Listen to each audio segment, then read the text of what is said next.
Ferrari endured another infuriating Silverstone weekend, only able to extract points from Hamilton. The disgruntlement from Leclerc and Lewis was resounding throughout the entire race, as some of the Ferrari pit wall's decisions were, quite simply, on the borderline of being suspect. But with that anger once again emerging publicly from drivers, will the Maranello-based team finally act on it? And more to the point, is it not time yet to shift focus to 2026? Ferrari once again highlighted why a total internal shakeup is so desperately required, starting with the strategy group.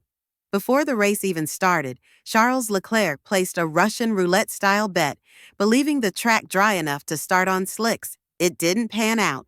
After a single lap, the Monegasque admitted the track was still wet. While that was occurring, Lando Norris was told George Russell, who was from P4, also took the slick tire risk and was well too slow compared to the front pack. A safety car appeared a short while later, and Leclerc lost the aggressive maneuver by pitting for intermediates. But the damage had been done. The early risk had already returned to haunt him, and he barely gained spots before the rain began coming down heavily once again. During the race, Leclerc's radio communications spoke volumes. Talking to his race engineer about the car balance, he said, "The back is warmer than the front. We have to sort this out. Maybe we could talk at the end of the race. I am receiving conflicting signals, and the brake balance keeps shifting. I have no idea where the brakes are currently." With the race entering its last 10 laps, Leclerc's last hope of scoring points relied on the switch from intermediates back to the slicks. Alonso crossed the line in first position. Ferrari then asked Charles to use an old medium or an old hard compound. His reply all but confirmed the yellow-striped mediums. But instead, Ferrari equipped soft tires, a selection once again proving the team lacked clear communication. It did not work out. Leclerc was struggling to keep the car on the road. He got angry in turn 15 and almost collided with Carlos Sainz, destroying the front wing of his former teammate. He finally ran across the line in P14, and a screaming radio tirade followed. "Yeah, that was effing dreadful. Sorry, I'm at a loss for words. There's a lot of work to be done. I don't even know where I parked the car on the track. It was seriously difficult." And let's not forget, Leclerc had already vented during qualifying, where he finished P6, after appearing as though he could have started up front. But this time, he did not place the entire blame on his team. He freely admitted comparisons must be made, especially between himself and Hamilton. Ultimately, the 7-time world champion was still fighting at the front, even if he fought to pass Gasly's Alpine and finished behind Hülkenberg. In hindsight, Leclerc said, "Slippy tires early on. The first 2 corners were dry, and I was thinking it would dry up soon. It was a mistake, but the biggest problem was speed. Lewis had more speed. My setup is aggressive and only rewards me in the dry. The only positive thing is Lewis's result. At least I can see him and figure out where I made a mistake." This is not the first time Leclerc has been disappointed by his team, and it will very probably not be the last.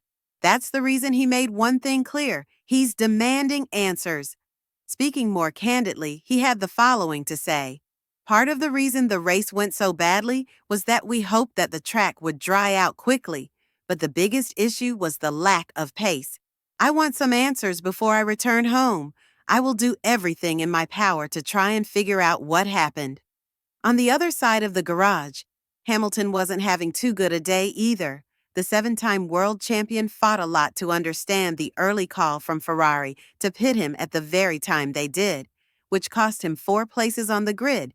Pitting in P4, Hamilton emerged out of the first pit at P8, and according to Ver, the most significant reason for that was Hamilton's car GPS having gone missing. For sure, Hamilton was quite annoyed about it, considering the fact that he did not like the car at all.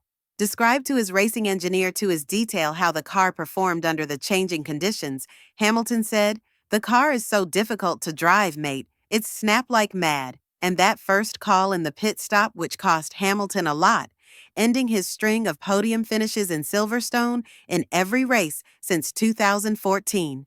The Brit was not satisfied with the decisions made by his team, and when addressing these controversial moves by the strategists, Hamilton didn't mince words as he said, "Not all the calls were good ones. I think the first one wasn't a good call clearly because we got undercut by a bunch of people. So I'm not really sure what exactly happened there.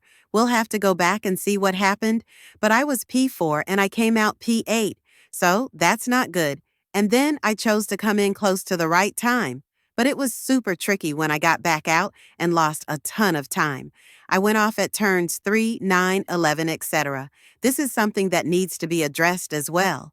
Before the change from the intermediates to slicks, Hamilton was around 2 to 3 seconds behind Hülkenberg. But after he changed tires and then Hülkenberg did the same a lap later, the German driver was 10 seconds ahead of Hamilton. Just goes to show that the strategy wasn't good yet again, further prompting questions as to whether or not Ferrari is doing a good job behind closed curtains. I don't think the drivers will be happy to continue with this team in 2025, let alone start the new regulations in 2026, which is why some serious talks need to be held between Ver and his crew. There's no doubt that Charles felt extremely uncomfortable with the SF25 because of the massive lack of pace, and he went on to admit later on that he needs to study Lewis's performance. Yes, that's not something that Ferrari should be extremely happy about because at the end of the day, they finished behind a Saab on pure pace, something that's happening for the second time for Hamilton in 2025 after Spain. But what this goes to show is that the Maranello-based squad still has a massive ground to cover in order to compete up front, something that might not even be possible anymore for the remainder of the season. An even more depressing fact is that Leclerc doesn't think the problems of the car can be solved. Prior to the beginning of the race, he was adamant that he and his team know exactly what's wrong with the car, and it's something that needs to be worked on in the future. But after Silverstone, the depressing behavior of Leclerc came alive yet again as he admitted that they're stuck with this issue for a longer period of time. Still, this is something that Verrier dismissed, and when addressing this issue that was called by Leclerc, the Frenchman said Leclerc also said he won't disclose the issue. I have to stick to the team order. I won't disclose it. It can be fixed. But it's true that we're struggling with something. So what's next for Ferrari? The team is now struggling with accepting the feedback of the drivers and implementing it properly on the driver, and it's an urgent matter that needs to be solved as soon as possible. Lewis Hamilton didn't have kind words for his team after the struggles that eventually stripped him away from a podium finish. And when addressing this, he said, "I just struggled to keep up. The tires fell off big time, and the car was incredibly difficult to drive. I suppose in the end I did learn a great deal today. There is much to glean from the day. It is only the second time I have driven in the wet with this car. It's not a car that handles these conditions well. Having a lot of stuff to do this for me, I'll sit down with the people who made the car next year because there are aspects of this car that won't fit into next year. The drivers will definitely have a lot to tell Verse and the engineers in Maranello because obviously they're not receiving what they're asking for. In addition to the communications errors and the ill-conceived plan, they've also got a non-cooperating car that just refuses to cooperate with what they're attempting to have it do. If the drivers like Leclerc and Hamilton have to deal with such a thorn in your sides, you could easily imagine that they'll be bringing hell on your heads in order to fix this issue as quickly as possible. With all of that in mind, what do you make of the radio messages by Hamilton and Leclerc on the behavior of the car? And most importantly, do you think Ferrari has a good fix for it in 2025? Let us know in the comments below. And when you do, make sure you click on the video currently on your screen.